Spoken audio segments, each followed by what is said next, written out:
નમસ્કાર ખેડૂત મિત્રો, આજ રોજ અમે નાણા મુકામે આંબાનું વાવેતર કરેલ છે કાનજીભાઈ અને ગોવિંદભાઈએ, તો એમની મુલાકાતે ગયા છીએ।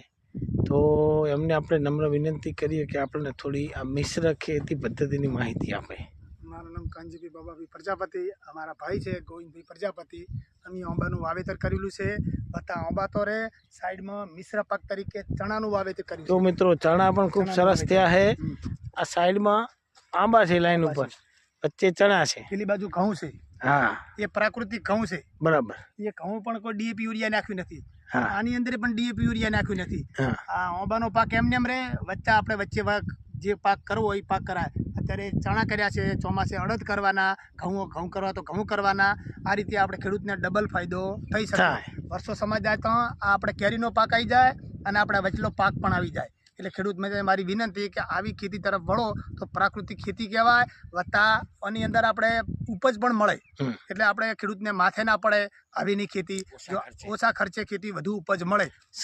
આવી ખેતી કરવા માટે ખેડૂતને મારી નમ્ર વિનંતી। વાહ કાનજીભાઈ, સરસ। જો કાનજીભાઈએ આ આંબાને પાવા માટે બાજુમાં નીંક કરી છે, તો નીંકમાં જ પાણી વાળવાનું, ચણાને પાણી મળે નહીં।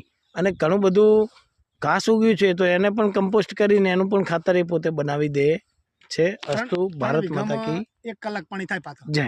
1 કલાકમાં 4 વીઘાનું ખેતર, એમનું 3 વીઘાનું ખેતર પાણી પી જાય છે 1 કલાકની અંદર પી જાય, 1 કલાકમાં। એટલે પાણીનો પણ બચત થાય છે આ પદ્ધતિથી। અસ્તુ વંદે જય ગૌ માતરમ।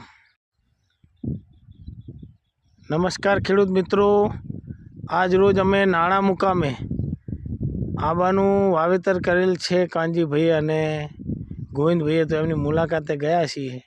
તો એમને આપણે નમ્ર વિનંતી કરીએ કે આપણને થોડી આ મિશ્ર ખેતી પદ્ધતિની માહિતી આપે। મારું નામ કાનજીભાઈ બાબાભાઈ પ્રજાપતિ, અમારા ભાઈ છે ગોવિંદભાઈ પ્રજાપતિ। અમે આંબાનું વાવેતર કરેલું છે। વત્તા આંબા તો રે સાઈડમાં મિશ્ર પાક તરીકે ચણાનું વાવેતર કર્યું છે। તો મિત્રો ચણા પણ ખૂબ સરસ થયા છે। આ સાઈડમાં આંબા છે લાઈન ઉપર, વચ્ચે ચણા છે, પેલી બાજુ ઘઉં છે।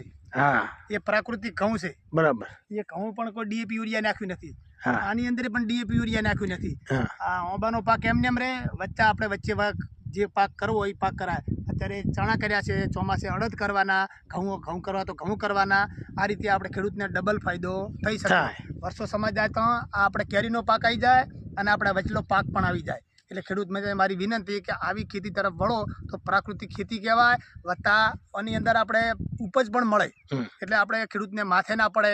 આવીની ખેતી ઓછા ખર્ચે ખેતી વધુ ઉપજ મળે।